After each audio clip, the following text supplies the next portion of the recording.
প্রিয় দর্শক, স্বাগত সবাইকে আমাদের নিয়মিত টক শো। এই সময় আমি জহিরুল আলম আপনাদের সঙ্গে আছি।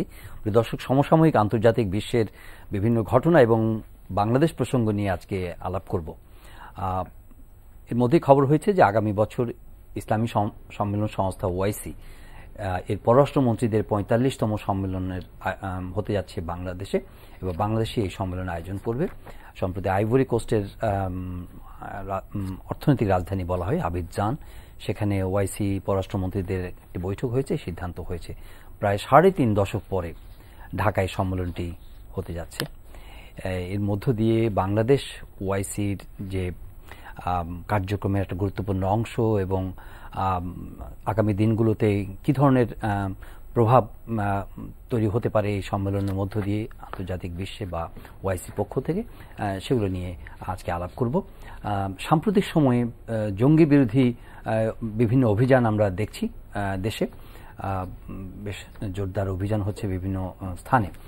তবে সম্প্রতি যুক্তরাষ্ট্রের কংগ্রেসে হোমল্যান্ড সিকিউরিটি বিষয়ে একটি উপকমিটি সেখানকার শুনানিতে বাংলাদেশে জঙ্গি সংগঠন, বিশেষ করে আল কায়দা নেটওয়ার্কে যে বিস্তার ঘটছে সে সম্পর্কে কমেন্ট করা হয়েছে। এ ধরনের বক্তব্য কতটা তথ্য নির্ভর, যুক্তিসঙ্গত এবং আইসিসের বর্তমান অবস্থাকেই সে নিয়ে আলাপ করব। আরেকটি খবর হচ্ছে যে ভূমধ্য সাগরে যারা ডিঙ্গি নৌকায় বিভিন্ন সময়ে বা মধ্যপ্রাচ্য, পশ্চিম এশিয়ার বিভিন্ন রুট হয়ে ইউরোপের বিভিন্ন দেশে বাংলাদেশ থেকে যারা গেছেন এবং সেখানে গিয়ে আটক হয়েছেন, সেসব দেশে গিয়ে সম্প্রতি ইউ তাদেরকে ফেরত পাঠানোর ব্যাপারে কিছু শর্ত দিয়েছে, বেশ কিছু কঠিন শর্ত দিয়েছে। সেই শর্তগুলো বাংলাদেশের উপরে কী ধরনের প্রভাব ফেলবে, এটি একটি আলোচনার বিষয় হতে পারে। এবং গত ৫ই জুন সৌদি আরব এবং তার মিত্র কয়েকটি দেশ উপসাগরীয় প্রতিবেশী কাতারের সঙ্গে কূটনৈতিক সম্পর্ক ছিন্ন করেছে, সেখানকার অবস্থা কি, আন্তর্জাতিক এই বিষয়গুলো নিয়ে আমরা আজকে আলাপ করব এবং বাংলাদেশের উপরে কী প্রভাব পড়তে পারে। আলাপ করবার জন্য স্টুডিওতে দুজন অতিথিকে আমন্ত্রণ জানিয়েছি। রয়েছেন জনাব মোহাম্মদ জমির, সাবেক রাষ্ট্রদূত এবং সাবেক প্রধান তথ্য কমিশনার, স্বাগত আপনাকে। রয়েছেন আন্তর্জাতিক সম্পর্ক বিশ্লেষক এবং বাংলাদেশ ডিফেন্স জার্নালের সম্পাদক জনাব আবু রুশদ, স্বাগত আপনাকেও। অ্যাম্বাসেডর জমির, আপনি কয়েকটা বিষয় আমি শুনেছেন, একটা শুরুতে একটা ভূমিকা নিয়েছি, আমরা ছোট ছোট করে এই বিষয়গুলো নিয়ে একটু আলাপ করবে এবং বাংলাদেশের প্রাসঙ্গিকতা এর মধ্যে কি আছে তুলে ধরার চেষ্টা করবেন। আপনি ওআইসি প্রসঙ্গটা আগে বলেন যে অনেক বছর পরে, 83-তে ওআইসির পররাষ্ট্র মন্ত্রীদের সম্মেলন হয়েছে বাংলাদেশে। আমি আপনাকে তারও পিছনে চলে যাই, আমি বলবো, আমি একটুখানি, ইফ ইউ পারমিট মি, সেটা চাই trace the slight historical background. আমি তখন ভেরি ব্রিফলি পাকিস্তানের আমি পররাষ্ট্র মন্ত্রণালয়ে তখন কাজ করছি আমি ইসলামাবাদে। সেই সময় যখন আল আকসা ওরা আগুন লাগালো কিছু ইহুদিরা, তখন মরক্কোতে আনুষ্ঠানিকভাবে আলোচনার পরে সিদ্ধান্ত নেওয়া হলো বর্তমান রাজা তার বাবা যে একটা অর্গানাইজেশন অফ ইসলামিক কনফারেন্স করা হবে। তখন ওইটার পরে next conference, second Islamic Foreign Ministers Conference, was held in Karachi, and I had to coordinate and create that entire conference. সেই না বলছি আর কি। This was in 1970. I was recalled from Beirut. আমি পোস্টিংয়ে ছিলাম বেরুতে, ওখান থেকে ফেরত নিয়ে আসা হলো, আমাকে বলা হলো তোমাকে এটা করতে হবে, তুমি করো। আর কিবরিয়া সাহেব তখন SMS কিবরিয়া, উনি ডাইরেক্টর ফরেন মিনিস্ট্রিতে, তখন উনি সাহায্য করলেন। আবুল হাসান সাহেব, তিনি তখন ডাইরেক্টর। তো আমরা তিনজন মিলে উই ক্রিয়েটেড দ্য কনফারেন্স। এই যে ওআইসির বর্তমান প্রেক্ষিতটা একটা আমরা লক্ষ্য করছি, সেটা হচ্ছে আমরা যদিও একটা মিটিং হচ্ছে, কনফারেন্স হচ্ছে, অনেক কিছু হচ্ছে, কিন্তু you mentioned about the GCC, Gulf Cooperation Council, right? এই যে কাতারের ব্যাপারে যে একটা পদক্ষেপ নিল ইজিপ্ট, ইউএই এবং বাহরাইন এবং সৌদি আরবিয়া, সেখানে কিন্তু গালফ কোঅপারেশন কাউন্সিল একজনও কোনো মতবাদ করলো না এবং জিসিসির কোনো মিটিংও ফর্মালি কনভিন করা হলো না টু ডিসকাস দিস। আমি এই কারণে বলছি because this is very crucial. আরব লীগও কোনো একটা এক্সট্রাঅর্ডিনারি মিটিং করলো না এই ব্যাপারে, ওআইসিও এক্সট্রাঅর্ডিনারি মিটিং করেনি। সে কারণেই এই প্রেক্ষাপটে ওআইসির যে 44th Islamic foreign ministers conference হলো আবিদজানে, আইভরি কোস্টে, ওখানে একটা বিশেষ গুরুত্ব দেওয়া হলো on setting up the permanent OIC human rights commission. কেন বিদেশের যারা আছেন, UK, European union, USA, Canada, সবাই বিশেষ করে মধ্যপ্রাচ্যে তারা বলেছে যে সিরিয়ার ঘটনার কারণে, লিবিয়ার ঘটনার কারণে, অভিবাসক ঘটনার কারণে, ইয়েমেনের ঘটনায় যে একটা মানবাধিকার কমিশন করা দরকার। এবং সেই কমিশন করা হয়েছে এই প্রেক্ষিতে বিশেষ গুরুত্বের সঙ্গে। তো 3টে করে অঞ্চল করা হয়েছে। আফ্রিকান অঞ্চল থেকে 3জন দেশ থেকে 3জন ব্যক্তিকে individual, it's not on the basis of country, 3জন ব্যক্তিকে সিলেক্ট করা হয়েছে। একজন হচ্ছে আফ্রিকার থেকে বুরকিনা ফাসোর থেকে, একজন গিনি, একজন নাইজেরিয়া। আর মধ্যপ্রাচ্য থেকে করা হয়েছে 3টে দেশ থেকে, মরক্কো, সৌদি আরবিয়া আর ওমান। আর এশিয়ার থেকে করা হচ্ছে, Asia including eastern Europe and central Asia, সেখান থেকে 3টা দেশ থেকে 3জনকে করা হয়েছে, টার্কি, উজবেকিস্তান আর বাংলাদেশ। বাংলাদেশ থেকে আমাকে, And you have been nominated. I have been elected. Oh, elected. I have been elected. এবং ইলেকশনটা করা হচ্ছে ইন্ডিভিজুয়াল ইয়ের উপরে, সিক্রেট ব্যালটে। ওকে। তো এখন এইটার গুরুত্ব হচ্ছে যে পরে যখন ওআইসির কনফারেন্স ঢাকায় হবে, এটার প্রেক্ষাপটে অনেক কিছু জিনিস আমরা আলোচনা আমি আসছি অ্যাম্বাসেডর, আমি আপনার কাছে জনাব আবুল রুশদ, আমি প্রসঙ্গটা আসছে যে ওআইসি কনফারেন্স ঢাকায় হবে, কিন্তু উনি একই সঙ্গে বললেন যে ওআইসি একটা বড় সংগঠন, আরব লীগ একটা বড় সংগঠন, জিসিসি একটা বড় সংগঠন, এতগুলো কি বলে ইনস্ট্রুমেন্ট থাকা সত্ত্বেও কাতারের প্রবলেম বলা হচ্ছে, সিরিয়া যে প্রবলেম চলছে, প্যালেস্টাইনে প্রবলেম চলছে, ইভেন আপনার আইসিস নিয়ে একটা বড় ধরনের একটা কি বলে যে ক্রাইসিস গ্লোবালি চলছে। পাশাপাশি এই যে একটু আমি একটা তথ্য দিলাম যে আমেরিকান যে কংগ্রেসের হোমল্যান্ড সিকিউরিটিতে বলা হচ্ছে যে এখানে টেরর নেটওয়ার্ক এক্সপ্যান্ড করছে আরো আল কায়দা প্রসঙ্গে। আপনি তো এইসব বিষয় নিয়ে কাজ করছেন, আসলে এইসব সংগঠনের উপযোগিতা এবং বর্তমান চিত্রটা কি?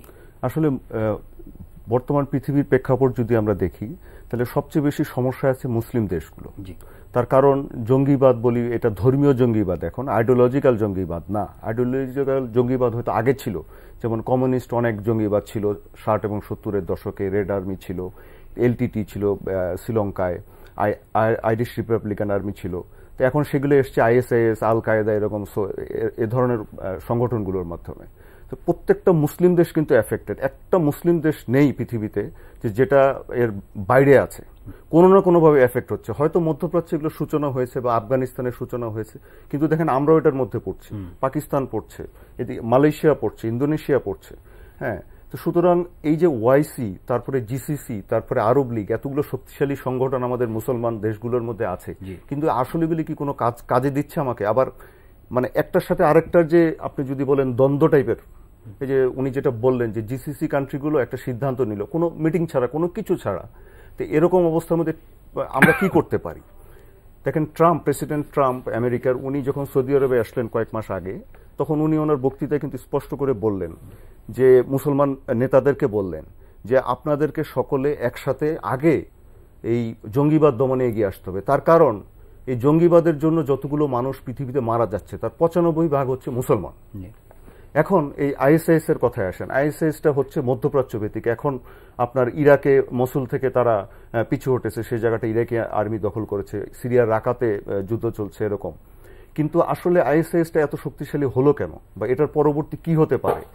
জাস্ট একটি সাধারণ দৃষ্টিকোণ থেকে আপনি চিন্তা করেন, সারা পৃথিবী জুড়ে এত বড় একটা নেটওয়ার্ক তারা তৈরি করলো, এরকম ভাবে তাদের যোগাযোগ ব্যবস্থা তৈরি করলো যে হাজার হাজার ছেলে, এমনকি উন্নত দেশ থেকে, আমেরিকা থেকে, ইউরোপ থেকে, ইংল্যান্ড থেকে, সব জায়গা থেকে হাজার হাজার যুবক ছেলেপেলে, এমনকি মেয়েদেরকে বা মানে কিশোরী মেয়েদেরকে তারা নিয়ে গেল। এই নেটওয়ার্কটা তারা তৈরি করলো কিভাবে? পৃথিবীর এত বাঘা বাঘা সব ইন্টেলিজেন্স এজেন্সি, সিআইএ, মোজাদ, MI6, তারা কেউ টের পেল না এবং অকস্মাৎ এটা দাঁড়িয়ে গেল। তারপরে এখন আবার সেটা আপনি মানে মিলিটারিরা এটা দখল করছে, মানে তাদেরকে পরাজিত করছে ইরাকে। কিন্তু প্রশ্নটা হচ্ছে যে আইসিস যখন তৈরি হলো, তখন প্রফেশনাল আর্মি বা প্রাতিষ্ঠানিক আর্মি, যেগুলো conventional army, Iraqi army, Syrian army, এদেরকে বেজে গিয়ে অ্যাটাক করে তাদের শত শত হামভি ভেহিকেল, একসাথে 2400 হামভি ভেহিকেল আইএসএস নিয়ে গেল, তাদের হাউইজার নিয়ে গেল, ট্যাঙ্ক নিয়ে গেল। এগুলো কিভাবে সম্ভব হলো? তার মানে তাদেরকে খুব ভালোভাবে ট্রেনিং দেওয়া হয়েছে, তারা খুব ভালোভাবে ট্রেনিং প্রাপ্ত। ট্রেনিংগুলো দিল কারা? বা এদেরকে এই অস্ত্র, এই ধরনের বিশেষ যে ট্রেনিং গুলো থাকে, বিশেষ করে ইরাকে যখন রেগুলার আর্মির অনেক লোকরা দেখেন ইলেকট্রনিক ওয়ারফেয়ার বা এই যে ধরেন মানে যোগাযোগ, যে আমাদের কমিউনিকেশন, যে সব সময় ইন্টেলিজেন্স এজেন্সিগুলো এগুলো নজর রাখছে, প্রত্যেকটা পৃথিবীতে নজর রাখছে যে কোথাও কেউ টেরোরিজমের সাথে কি হচ্ছে না হচ্ছে এগুলো। কিন্তু এতগুলো যে ওরা যোগাযোগ করলো, এগুলো কিছুই ধরা পড়লো না। তার মানে এদের যে অর্গানাইজেশনটা তারা মানে বিস্তৃত করেছে, তার ওয়েল নেট অর্গানাইজেশন, তারা কিছু না কিছু করে, এতে বোঝা যায় তারা প্রফেশনাল। এখন এখানে প্রশ্ন আসতে পারে, তাহলে এরা কারা? যখন আমেরিকা ইরাকে আগ্রাসন করলো, আগ্রাসন করার পর ইরাকের যে রিপাবলিকান গার্ড বাহিনী ছিল, এলিট বাহিনী, এবং তাদের যে কনভেনশনাল আর্ম ফোর্সেস ছিল, এরা সবাই কিন্তু বেশিরভাগ পালিয়ে গিয়েছিল, মানে ড্রেস খুলে পালিয়ে গিয়েছিল। আমেরিকানরা এদেরকে রিহ্যাবিলিটেশনের কোনো চিন্তা করেনি। তারা কিন্তু ওয়েল ট্রেন্ড মিলিটারি পার্সোনাল, তারা ইরানের সাথে 9 বছর যুদ্ধ করেছে, কুয়েতে যুদ্ধ করেছে। এই লোকগুলোই কিন্তু পরবর্তীতে শিয়া সুন্নির একটা দ্বন্দ্ব ইরাকে তৈরি হয়েছে, সেখান থেকে গিয়ে আইসিসটাকে এরকম পর্যায়ে নিয়ে গেছে। বাংলাদেশেও যে তারা নেটওয়ার্কগুলো তৈরি করেছে, আপনি দেখেন 1 জুলাইয়ের ঘটনার আগে আমাদের দেশে কিন্তু আমাদের গোয়েন্দা সংস্থাগুলো এগুলোর ওইভাবে কিন্তু বিস্তৃতি যে লাভ করেছে তা টের পায়নি, যে এরকম ভাবে এতগুলো ছেলেপেলেকে তারা নিয়ে গেল। বাংলাদেশি ট্রেনিং দিয়েছে অনেককে। আমি যেমন কয়েকটা ছেলেপেলে জানি যারা পরে ফেরত আসতে পেরেছে, তারা বলেছে যে কারা তাদেরকে নিয়ে যাচ্ছে তারা জানে না, কোথায় ট্রেনিং হচ্ছে, কে দিচ্ছে, কিছুই বলতে পারে না। কিন্তু প্রশ্নটা, ধরেন আমাদের কাউন্টার টেররিজম উইং অনেককে ধরেছে, আবার অপারেশন করতে গিয়ে মারা গেছে, আমাদের আর্মি অপারেশনে অনেকে মারা গেছে, কিন্তু কারা ট্রেনিং দিচ্ছে, কারা এর সাথে জড়িত মূল, সেই নেটওয়ার্কটা কিন্তু আমরা পাই। অ্যাম্বাসেডর জামিল, আপনি শুধু বিষয়টা অবতারণা করেছেন যে ইসলামী মানে কনফারেন্সের আপনার সম্মেলন হতে যাচ্ছে, কিন্তু আসলে মানে উপযোগিতা কি? মানে এত বড় বড় সংগঠনগুলো আছে, কিন্তু হোল ওয়ার্ল্ড, বিশেষ করে ইসলামী ওয়ার্ল্ড কিন্তু খুব ভোলেটাইল হয়ে গেছে ফর দি টেররিজম এন্ড আমি এখানে একটা রাইজিং এক্সট্রিমিজম। এখানে একটা পয়েন্ট উঠাই। আজকে আল জাজিরায় একটা আমি দেখছিলাম, ওদের আর্টিকেল একটা দিয়েছে, ভেরি ইন্টারেস্টিং আর্টিকেল। তারা বলছে, ওনার কথা প্রসঙ্গে যে বলছি আমি, এই যে মসুল ফল করলো, মসুল পড়ে গেল, তারপরে রাকাও হয়তো পড়বে, কিন্তু ও বলছে লেখক যে সে he is a person of Iraqi origin, he is a lawyer who studied in Harvard. সে লিখছে মানবাধিকার লঙ্ঘন কি জিনিস যদি তোমরা এখন ইরাকে যাও সেটা দেখতে পাবে। যারা যেসব এলাকায় আইসিস ছিল সেখানে একদম নির্মমভাবে শিয়া সুন্নির যে বিভেদ, যেটা যেহেতু army, Iraqi army is mostly Shia oriented এবং সুন্নিদের খুব স্বল্প সংখ্যক লোকজন আছে, তারা বাড়ি বাড়ি গিয়ে তারা বলছে এ হচ্ছে আমরা সন্দেহ করি আইসিসের সঙ্গে ছিল বলে অসংখ্য লোককে ছাদের উপর থেকে ফেলে ফেলে মেরে ফেলা হচ্ছে, গুলি করে মারা হচ্ছে, যা ইচ্ছে তাই অবস্থা। তো এখন কথা হচ্ছে যে যদি একটা পরিস্থিতি, একটা অশান্ত পরিস্থিতি, অস্থিতিশীল পরিস্থিতি চলতে থাকে, তাহলে কিন্তু আইএস চলে গেলেও আবার পুনর্জীবিত অন্যভাবে একটা ইভলভ করে বেরোবে বিবর্তনের মাধ্যমে। যেটা কিনা বিশেষ করে আমরা লেবাননের কথা আমি বলবো, এই যে লেবাননে যে হেজবুল্লাহ এবং তার সঙ্গে যে আছে সিরিয়ার সঙ্গে সংযোগ, তারপরে এই যে লেবানন ছাড়া হামাস যেটা আছে, এইসব জিনিস যারা আছে, সার্বিকভাবে সব দিক থেকে একটা আমি বলবো যে একটা পরিস্থিতি ক্রিয়েট করা হচ্ছে, সেটার যদি কেয়ারফুল না হয়ে আমরা একটা অসমোটিক এফেক্ট যেটাকে বলা হয়, সেটার কারণে কিন্তু এটা সুদূর প্রসারী একটা ইনফ্লুয়েন্স পড়বে। বিশেষ করে তুমি জানো যে কাবুলে গতকালও প্লেন, আমেরিকান প্লেন বম্বিং এ তারা 16 জন আফগানিস্তানের পুলিশকে মেরে ফেলেছে।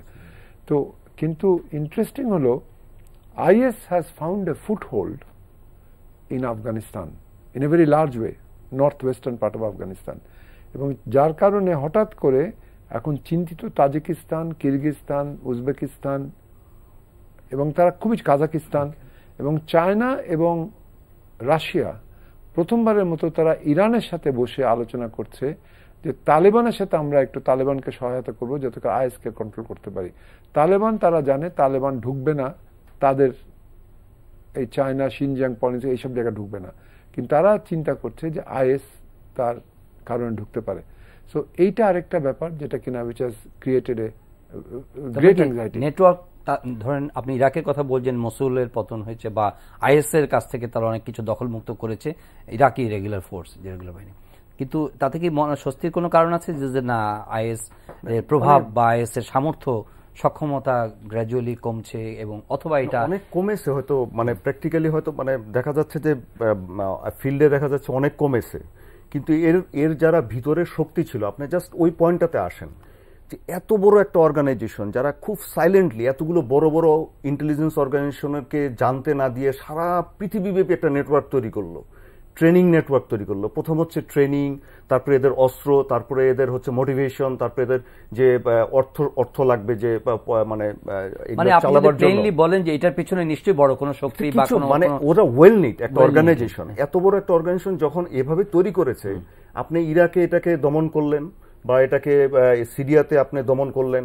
আচ্ছা, উনি যেটা বললেন যে এখন এটা আফগানিস্তানে কিছু আসছে, পাকিস্তান আর্মি অলরেডি একটা বড় অপারেশন লঞ্চ করেছে ও দেশে, তারা রীতিমতো আবার আরেকটা যুদ্ধ করতেছে ওখানে এই আইএসদেরকে করে, তখন তাদেরকে আমেরিকানরা চাপ দিচ্ছে তোমরা এদিক থেকে যাও, আফগান আর্মি যুদ্ধ করছে।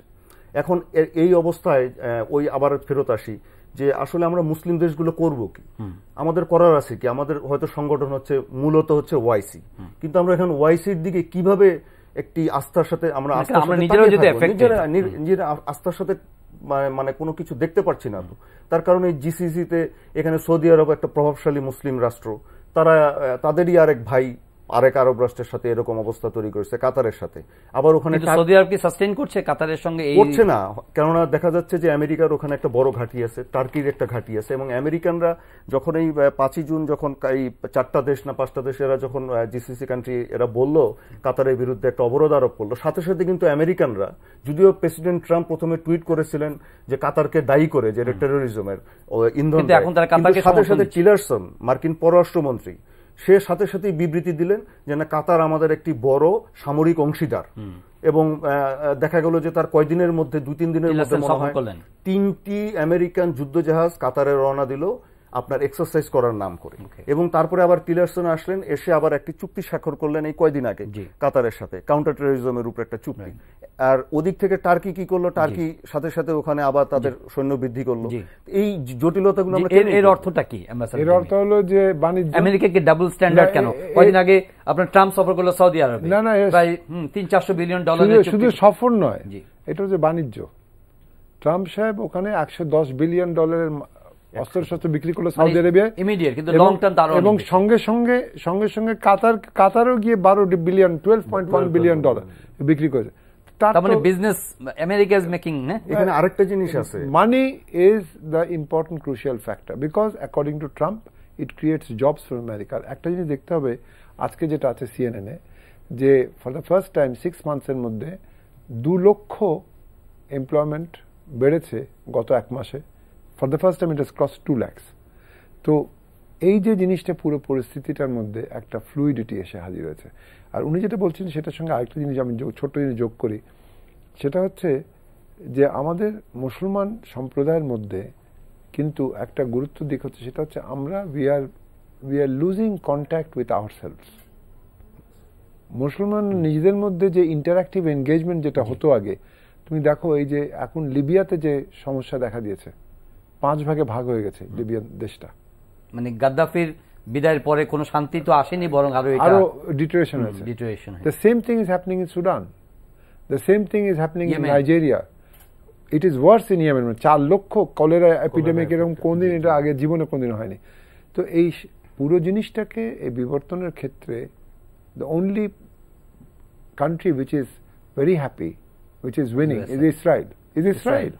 বিকজ তুমি জানো তো যে গোলান হাইটস এর তলায় ইকোনমিস্টে গত বছর একটা আর্টিকেল বেরিয়েছিল, পরে আর একদম চুপ হয়ে গেছে।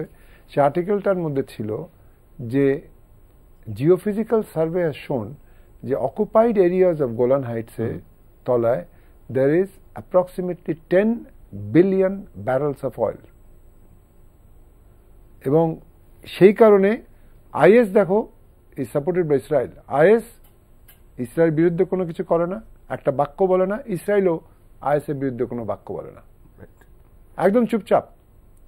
আর সেই কারণে এখন যে নো ফ্লাই জোন আর এইসব যে করা হচ্ছে কোন জায়গায়, southern tip of Israel, bordering Jordan and bordering Syria, কারণ it will ensure that people from this region do not go as refugees into Israel. ব্যবহার করা হচ্ছে ধর্মের নাম। এখানে আরেকটা জিনিস আছে যেটা হচ্ছে টার্কির প্রভাব। মানে আরব রাষ্ট্রগুলা এই সেই অটোমান এম্পায়ার থেকে ওরা বেরিয়ে এসে তারা স্বাধীন হয়েছিল আর কি, আরব জাতীয়তাবাদের নামে ব্রিটিশদের সাথে সহায়তা করে। তো এখন আসলে তারা কোনোভাবেই টার্কির উত্থানকে মেনে নিতে পারছে না। এই জিসিসি যে কাতারকে যে আবার একঘরে করেছে, এর সাথে আরেকটা কারণ হচ্ছে যে মিশর, এরা হচ্ছে চরম টার্কি বিরোধী, আরবরা টার্কি বিরোধী হয়ে গেছে, এবং তারা চাচ্ছে না যে টার্কিশ প্রভাব এখানে বেশি আসুক আরব দেশগুলোর মধ্যে। এই যে দেখেন মানে নিজেরাই গন্ডগোল, কেউ আরব, কেউ নন আরব, কেউ শিয়া, কেউ সুন্নি, এর মধ্যে মানে আপনার যেহেতু আলোচনার প্রধান বিষয়টা হচ্ছে মানে ওয়াইসি এই সব জিনিসগুলা, আমি জানি না যে এটা কিভাবে মানে কার্যকর হবে। মানে ইসলামিক কান্ট্রিজ গুলো কেন এত মানে কিংবা ডিসঅর্গানাইজ অথবা কেন তাদের মধ্যে কোনো ধরনের মানে ওয়ান্ট অফ ইউনিটি? আমরা সবচেয়ে বড় ভুক্তভোগী, আমাদেরকে যেভাবে এটা ঠিক করতে হবে, তা নাহলে পৃথিবীর কেউ আমাদেরকে পছন্দ করবে না। আজকে আমেরিকা 6টা মুসলিম দেশের এই যে ভিসা মানে অবরোধ জারি করেছে, এটা তো বাড়বে, আরো বলবে যে আমি যা লক্ষ্য করছি যে বাংলাদেশ থেকে তারা অনেক ভিসা দেওয়া কমিয়ে দিয়েছে। আমাদের অনেক স্টুডেন্টকে যারা আমেরিকান ভালো ভালো ইউনিভার্সিটি থেকে অ্যাকসেপ্টেড হয়েছে তাদেরকেও ভিসা দিচ্ছে না।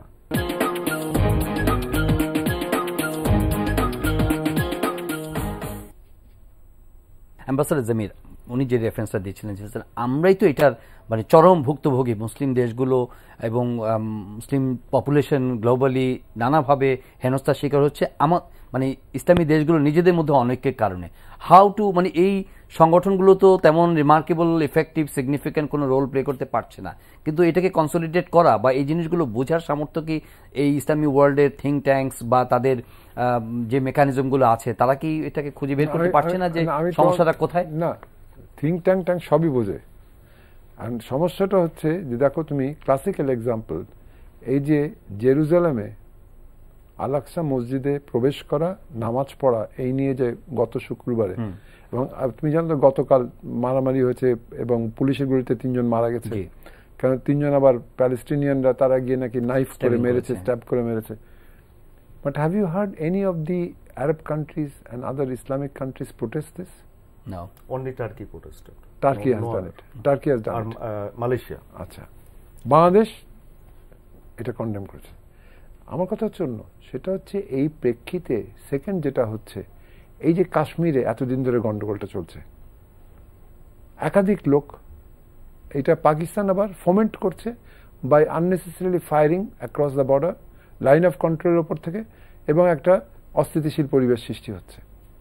ঠিক আছে, তৃতীয় যেটা জিনিসটা হচ্ছে আমাদের এখানে মুসলমানদের মধ্যে থেকে অনেকেই এই যে অভিবাসন প্রক্রিয়ার সঙ্গে সম্পৃক্ত হয়ে ইললিগাল মাইগ্রেশন করার কারণে, বিভিন্ন কারণে, তুমি যেরকম বললে শুরুতে ইউরোপে যাওয়ার সময়, এটা দ্বিতীয় অধ্যায় বলে আমি সেখানে বলছি, এই যে এত হাজার হাজার লোক যাচ্ছে এবং মেডিটেরেনিয়ানে পার হবার সময় এবারে for the first time total number of deaths has cross 3,300।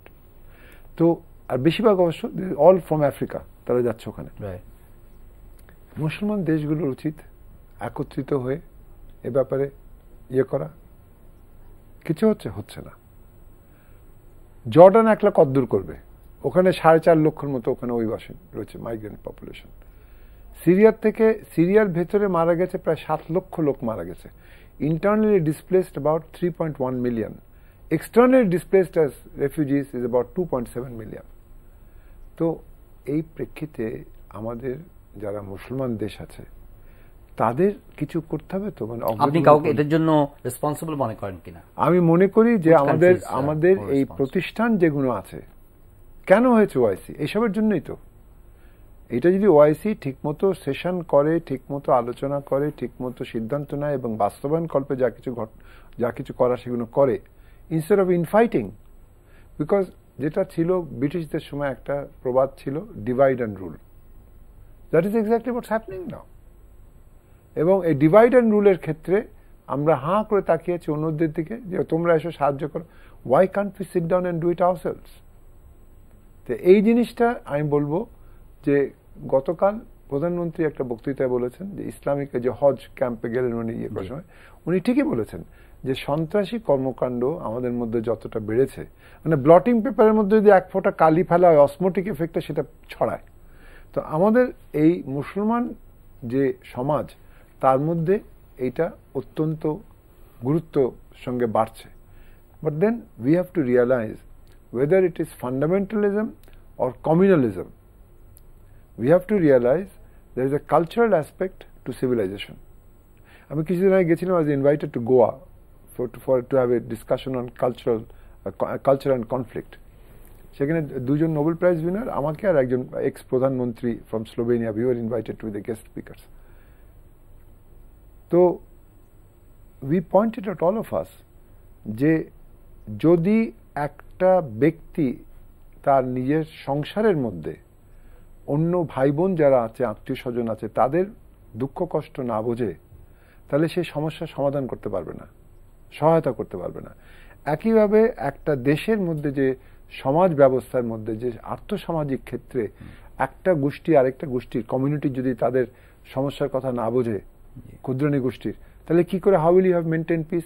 আমরা যদি আমাদের সাঁওতালদের, আমাদের গারোদের, আমাদের চাকমাদের, তঞ্চঙ্গাদের, ম্রোদের যদি আমরা দেখাশোনা করতে পারি, ঠিক মতো না পারি, there will be subdued anger and that will lead to instability and that will lead to definite, ওরা vulnerable হয়ে যাবে for people looking for terrorists. ঠিক আছে, এটা পাওয়া গেছে, একে পয়সা দিলে, একটু ট্রিটমেন্ট দিলে, they will be very happy to come fight against us. মুসলমানরা আপনি বলছেন যে গ্র্যাজুয়ালি ইনক্রিজিংলি এক ধরনের প্রোফাইলিং এর শিকার হচ্ছে ডিউ টু দি মানে কি বলে যে প্রিভেইলিং সিচুয়েশন। এখন আপনার ইউরোপও দেখা যাচ্ছে যে প্রচুর লোক উল্লেখ করেছে যে বিভিন্ন রুটে সেখানে গিয়ে আশ্রয় নিয়েছে। এখন তারা মানে গেটিং স্টার্ন, গেটিং রিজিড, যে এদেরকে বাংলাদেশকেও তারা শর্ত দিয়েছে যে 48 ঘন্টার মধ্যে এদের সম্পর্কে যদি, এদের পরিচয় সম্পর্কে যদি কনফার্ম কোনো ইনফরমেশন না দেওয়া হয়, then they will be send back. তো এই ধরনের সিচুয়েশন মানে আস্তে আস্তে তো বাড়ছে। আমরা মানে আন্তর্জাতিকভাবে, শুধু বাংলাদেশ নয়, আমি মুসলিম বিশ্বের কথা বলছি, যে এটা মানে আরো গ্রোয়িংলি কর্নার্ড হয়ে যাচ্ছে কিনা। না, অবশ্যই। মানে আপনি যদি দেখেন যে সব পৃথিবীতে এখন শরণার্থী কারা বেশি, মানে আমি এটা ধর্মীয় পরিচয় না দিয়ে, আমি যে জাতিগত পরিচয়, মুসলমানরা বেশি। হ্যাঁ, সেটা আরব হোক, বাংলাদেশি হোক, সিরিয়ানরা হোক, যারা হোক, এরাই। মালয়েশিয়াতেও তো আমাদের গিয়ে অনেক ইলিগাল আমাদের শরণার্থী ওখানে হাজির হচ্ছে। নৌকা দিয়ে, আপনি বলেন যে নৌকা দিয়ে এই সমুদ্র পাড়ি দিয়ে বাংলাদেশ থেকে মালয়েশিয়া যেতে হবে, বা ওই যে উনি যেটা বললেন যে মেডিটেরিয়ানে এখান দিয়ে যাচ্ছে, কতগুলো মারা যাচ্ছে। এখন আবার সিরিয়ার যুদ্ধের জন্য হয়েছে। এখন সিরিয়ার যুদ্ধের কারণটা যদি আপনি আসেন, তাহলে আমি একদিকে আমাদের মুসলিম দেশগুলোকে দোষ দিব, আবার আরেকদিকে ইউরোপিয়ান বা ন্যাটো কান্ট্রি, ওয়েস্টার্ন কান্ট্রি, আমি আমেরিকাকেও আমি দোষ দিব। তার কারণ তারা এখানে এটা ইনসাইট করতে গেল কেন সিরিয়াতে? আপনি একটা দেশের সমাজ ব্যবস্থা বা রাষ্ট্র ব্যবস্থা ওদের মতো আছে, আচ্ছা ঠিক আছে, ওটা পরিবর্তন করতে হবে, কিন্তু পরিবর্তন করতে গিয়ে এরকম মানে বিভিন্ন ফ্র্যাকশন আপনি এখানে সৃষ্টি করলো কেন? এবং হঠাৎ করে ওখানে এতগুলো অস্ত্র কেন দিল? অস্ত্রগুলো সবগুলো দেশেই হয়েছে। হ্যাঁ, আপনি এর আগে আপনি আসাদ রেজিমকে আপনি চেঞ্জ করতে চাচ্ছেন, ভালো কথা, সেটা একনায়কতান্ত্রিক একটা শাসন চালাচ্ছে, ভালো কথা, আপনি চেঞ্জ করতে চাচ্ছেন, কিন্তু ওখানে আপনি অস্ত্র দিয়ে দিলেন। আপনি ওবামা অ্যাডমিনিস্ট্রেশনের সময়টা দিয়েছে, এখন অন্যান্য মানে ওয়েস্টার্ন কান্ট্রিগুলো দিয়েছে। অস্ত্র যখন এক জায়গায় দেওয়া হয়, তখন এটা আসলে কোন জায়গায় যাবে কেউ কিন্তু নিশ্চিতভাবে বলতে পারে না, এটা বেহাত হয়ে যায়। অনেক অস্ত্র, যেমন আফগানিস্তানে যে অস্ত্রগুলো ছিল সোভিয়েত অ্যাগ্রেশনের পরে, সেগুলোর কারণেই কিন্তু পরে আল কায়দা সৃষ্টি হতে পেরেছিল। এখন এই সার্বিক জটিলতার মধ্যে দিয়ে আপনার অনেক ডিসপ্লেসমেন্ট হবে। এখন সেগুলো মুসলিম দেশগুলো, যেমন জর্দান এটাই করছে, সৌদি আরব কিন্তু প্রচুর আপনার সিরিয়ান রিফিউজি নিয়েছে, টার্কি নিয়েছে প্রচুর। এখন এর ড্রাইভার কি ওয়েস্টার্ন কান্ট্রিদেরকে নিতে হবে না? তারা এক জায়গায় একটা উস্কানি দিবে, তো তার ওই পাশেই হলো গিয়ে ওয়েস্টার্ন কান্ট্রি, বার্ডেন শেয়ার তো তারা করে না। হ্যাঁ, এখন বার্ডেন শেয়ার না করলেও তাদেরকে করতে হবে। তো তারা হিউম্যান রাইটস এর কথা বলে, তাদের রোহিঙ্গা ইস্যুতে বার্ডেন শেয়ার করে, শেয়ার করে না, কিন্তু মানে যারা রোহিঙ্গা ইস্যুটার সৃষ্টি করবে বা করবে, ওরা যদি হিউম্যান রাইটস এর কথা বলে আন্তর্জাতিকভাবে সবকিছুতেই, বার্ডেন তো তাদেরকে কিছুটা বহন করতে হবে। কিন্তু এখানে আরেকটা কথা আছে, আমি আমার দেশের কথা বলি। বাংলাদেশে এমন কোন পরিস্থিতি সৃষ্টি হয়নি যে বাংলাদেশ থেকে মানুষকে নৌকায় করে, ডিঙ্গি নৌকায় করে, বা মেডিটেরিয়ান বা এদিকে পাহাড় পর্বত ডিঙ্গিয়ে টার্কি হয়ে, গ্রিস হয়ে, তারপর ইটালিতে ঢুকতে হবে, আফ্রিকা হয়ে ঢুকতে হবে। বাংলাদেশে এমন কিছু হয় নাই। বাংলাদেশের জিডিপি গ্রোথ 6 এর উপরে।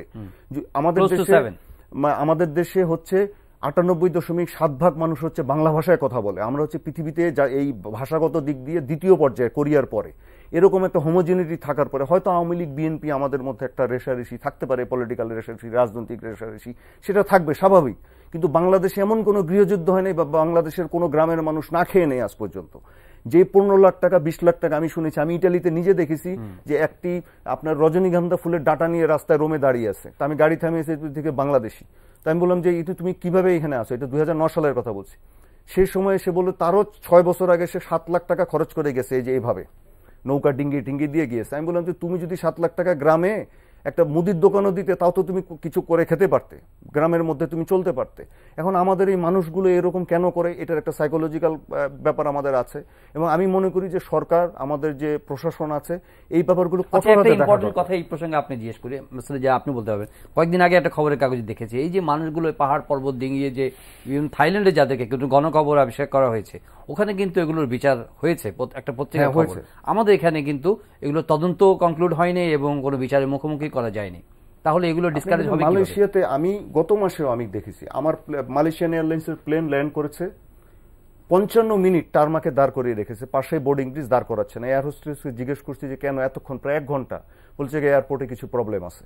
এয়ারপোর্টে নেমে দেখি সমস্ত, এর আগে মালিন্দো এয়ারলাইন্স ল্যান্ড করেছে, আরো কি সব বাংলাদেশিদেরকে সব জড়ো করতেছে। এখন এই যে হেনস্থার শিকার হচ্ছে বাংলাদেশিরা, ধরেন যারা আসল ট্যুরিস্ট বা যারা অন্য কাজে গিয়েছে, তারাও কিন্তু হেনস্থার শিকার হয়ে যাচ্ছে এসবের কারণে। এই যে উনি তো পররাষ্ট্র সার্ভিসেস ছিলেন, আমার একজন আত্মীয়, আমার মামা শ্বশুর আনোয়ারুল আলম, উনি যখন স্পেনের রাষ্ট্রদূত ছিলেন বেশ কবছর আগে, উনি আমাকে বলেছিলেন যে ওখানে 700-র উপরে তখন বাংলাদেশি জেলে, এখন ওখানে চিল্লাচ্ছে যে আমাদেরকে বাংলাদেশে ফেরত পাঠাও। ওদের কাছে কোনো পাসপোর্ট নেই, কোনো প্রমাণ নেই যে এরা বাংলাদেশি। এখন উনি রাষ্ট্রদূত, উনি কিভাবে সার্টিফাই করবেন যে এগুলো বাংলাদেশের লোক?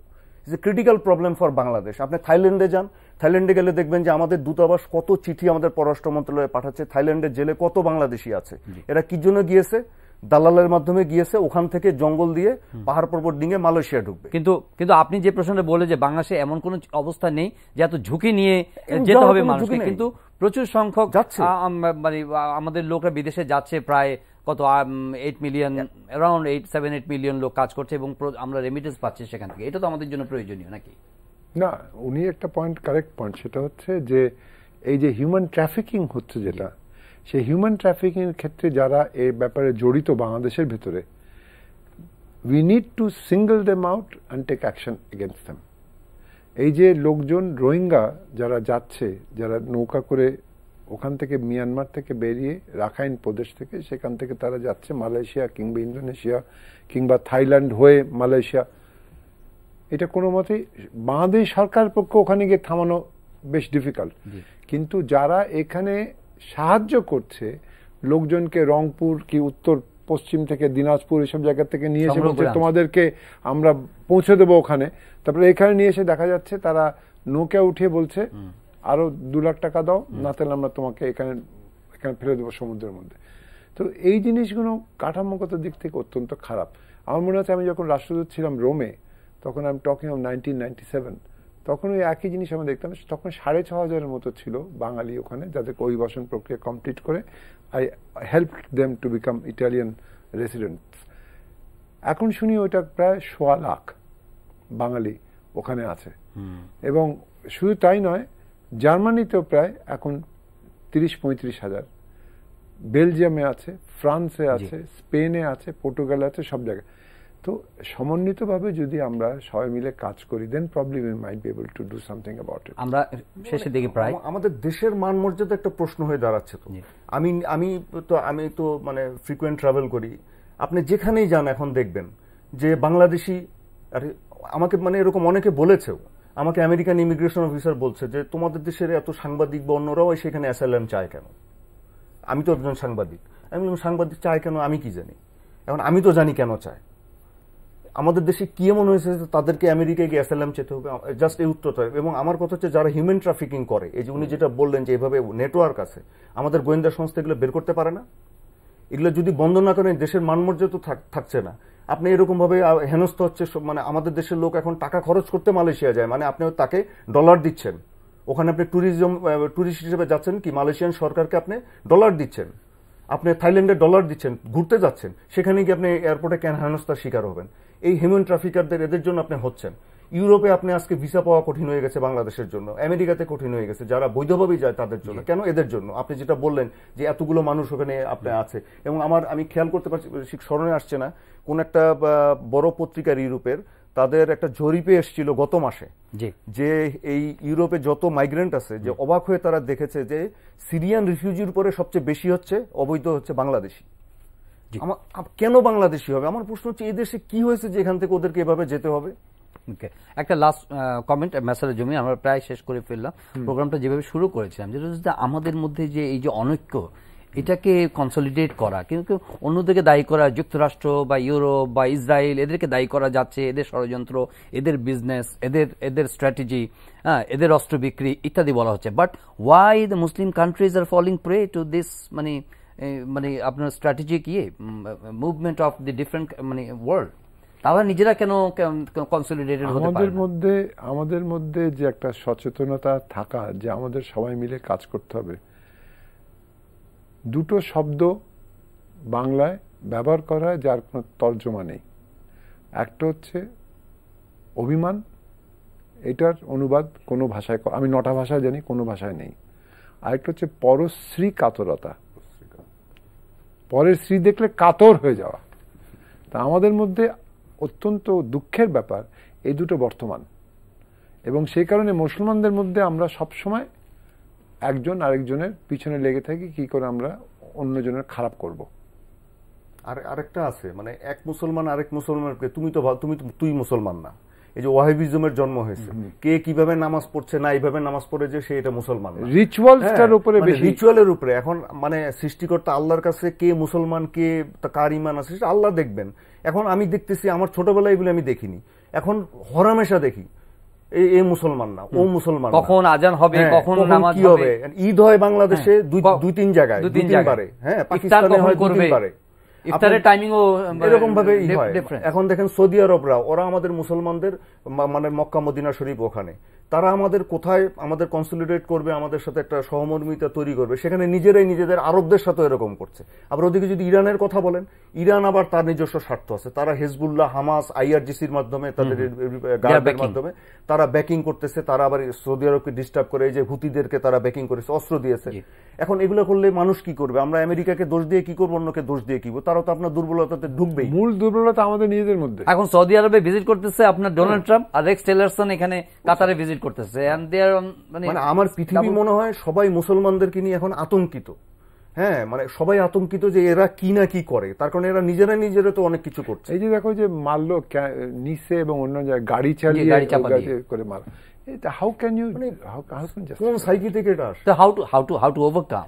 ওভারকাম হচ্ছে টু হ্যাভ, জন মিল্টনের একটা কথা আছে, argumentum et verecundiam, discussion is knowledge in the making. Interfaith discussion যেটা, সেটা আমাদের এখানেও হয় না।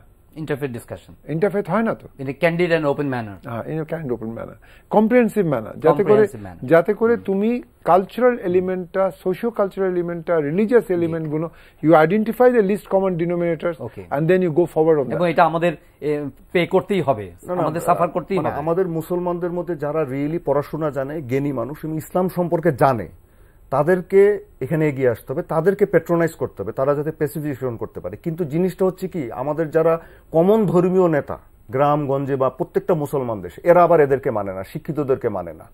আপনি কি করবেন? এটার মধ্যে যতভাবে হোক যেভাবে করতে হবে। এটা তো আপনি লোকাল পার্সপেক্টিভ বলছেন, কিন্তু আল আজহার ইউনিভার্সিটি থেকেও তো তারা, যখন আল আজহার ইউনিভার্সিটিকেই আপনি গিয়ে দেখেন, মিশরেরও অনেক লোক মানে না, সৌদি আরবের অনেক লোক মানে না, 32 জনকে গতকাল মেরেছে মিশরে অন চার্জেস অফ এক্সট্রিমিজম। মানে ওকে, আমরা আজকে আর সময় নেই। অ্যাম্বাসেডর মোহাম্মদ জমির স্টুডিওতে আসার জন্য আপনাকে ধন্যবাদ। জনাব আবু রুস্ত, আপনাকে অনেক ধন্যবাদ। প্রিয় দর্শক, আজকের অনুষ্ঠান এখানে শেষ করছি। সবাই ভালো থাকবেন, দেখা হবে আবারও পরের অনুষ্ঠানে। আর এই অনুষ্ঠানটি আপনারা অনলাইনে দেখতে পারেন, ভিজিট করুন www.ntv.com।